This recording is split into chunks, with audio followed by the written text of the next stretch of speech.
japonaise et du cinéma asiatique, Godzilla est apparu pour la première fois en 1954. Monstre créé par Tomoyuki Tanaka et le studio Toho, il a révolutionné le film de Kaiju Eiga, rajoutant un message fort, celui de la peur du nucléaire dans un Japon qui se remet à peine des 2 bombardements durant la Seconde Guerre mondiale. Mais qu'est-ce que le film de Kaiju Eiga? Des noix de kaiju? Non. De la lessive kaijoline? Non plus, non. Il s'agit d'un terme qui signifie littéralement film de monstres et qui désigne tous les films avec des bestioles géantes qui détruisent tout sur leur passage. Dans ce style, on a pu voir récemment l'excellent Pacific Rim de Guillermo del Toro. Pour en revenir à Godzilla, la frétillante bestiole a fait l'objet d'une trentaine de films où elle affronte plusieurs kaiju comme Mothra, un croisement entre un papillon et une mythe géante, Baragon, un dinosaure qui a copulé avec un grimace, ou encore King Kong que l'on ne présente plus. Le premier film réalisé par Ishiro Honda est un franc succès au Japon avec près de 9 millions d'entrées et il ne faudra attendre qu'un an pour qu'une suite voie le jour, malgré la mort de Godzilla à la fin du premier film. Pour les pauvres occidentaux que nous sommes, il aura fallu attendre 1997 pour que HK Video sorte une VHS avec le montage d'origine. Et c'est un an plus tard que le calvaire a vu le jour. Roland Emmerich, réalisateur d'origine allemande, décide de faire un remake de Godzilla à la sauce américaine avec notre Jeannot national en héros. Et notre ami Teuton a fait fort raison, un film binaire, mal foutu et qui a pris un sacré coup de vieux. Bon, il est vrai qu'il a fait pire par la suite avec 2012, mais le matériau de base de Godzilla n'était vraiment pas respecté. Quand l'annonce d'un reboot de la franchise a vu le jour sur le net, ce fut l'ébullition. Qu'allait-il faire du monstre? Quelle gueule allait-il avoir? Quelle serait l'histoire? Et surtout, qui serait derrière le projet? Gareth Edwards, à ne pas confondre avec Gareth Evans, réalisateur de The Raid et tout aussi excellent, se fait connaître en 2010 grâce à un film de science-fiction, Monsters, tourné avec un budget rikiki de 800 000 $. Le film est un succès tant grâce à sa narration qu'à sa réalisation. Il est alors promu réalisateur du prochain Godzilla avec un budget de 215 millions. Lorsque la première bande-annonce est arrivée, tout le monde fut soulagé car on sentait un vrai respect pour la culture japonaise et un véritable retour aux sources. Mais finalement, est-ce vraiment le cas? Le film est-il décevant ou est-il réjouissant? Alors on va de plus près ce nouveau Godzilla. Comme tout film qui se respecte, ce nouveau Godzilla n'est pas exempt de défauts. La première chose que l'on pourrait reprocher, c'est la présence sporadique du monstre vedette. En effet, quand on regarde les bandes annonces et les affiches, on pense voir Godzilla tout du long, et malheureusement ce n'est pas vraiment le cas. Du coup, les fans qui attendaient longuement la tronche du lézard sont très frustrés.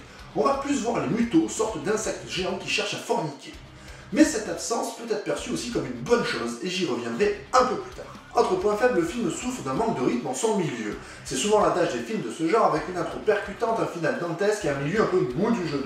Ce nouveau Godzilla n'échappe pas à la règle, se focalisant sur des drames humains et sur une histoire familiale et militaire pas forcément percutante. J'ai des genoux tout mous.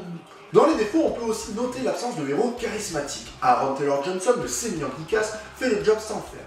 On a du mal à croire en lui et surtout on a du mal à s'attacher à lui, on ne ressent aucune empathie.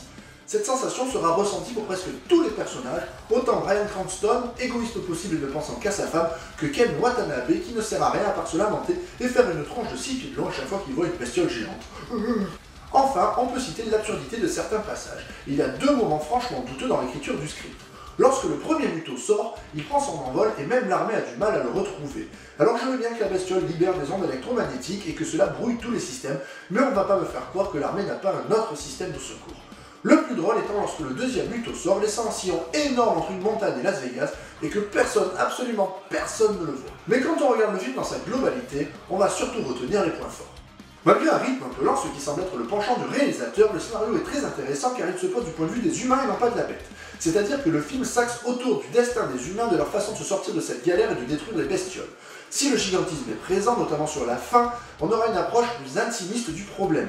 En ce sens, c'est presque l'antithèse de Pacific Rim qui est grandiloquent à tous les niveaux.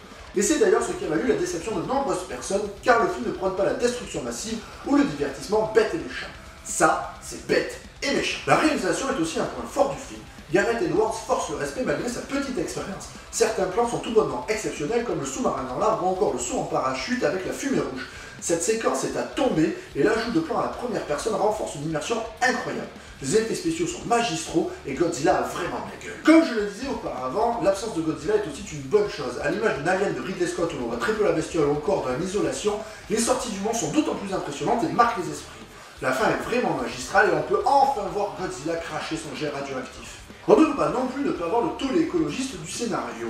Utilisant la peur du nucléaire en créant des monstres horribles se nourrissant d'ogives, on aura aussi un fort penchant écolo avec la présence de Godzilla. En effet, comme le dit le professeur dans le film, il faut laisser la nature faire et le monstre se débarrassera des mutos.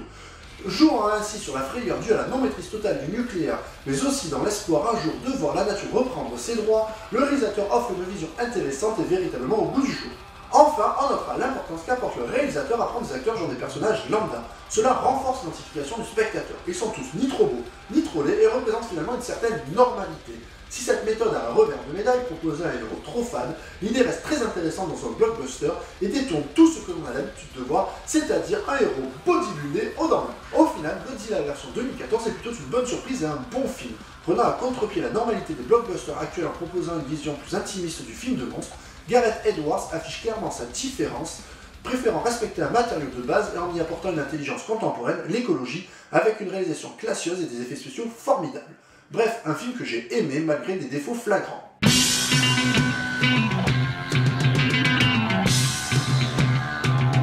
Putain, c'est vachement bien fait ces jouets, hein. Ah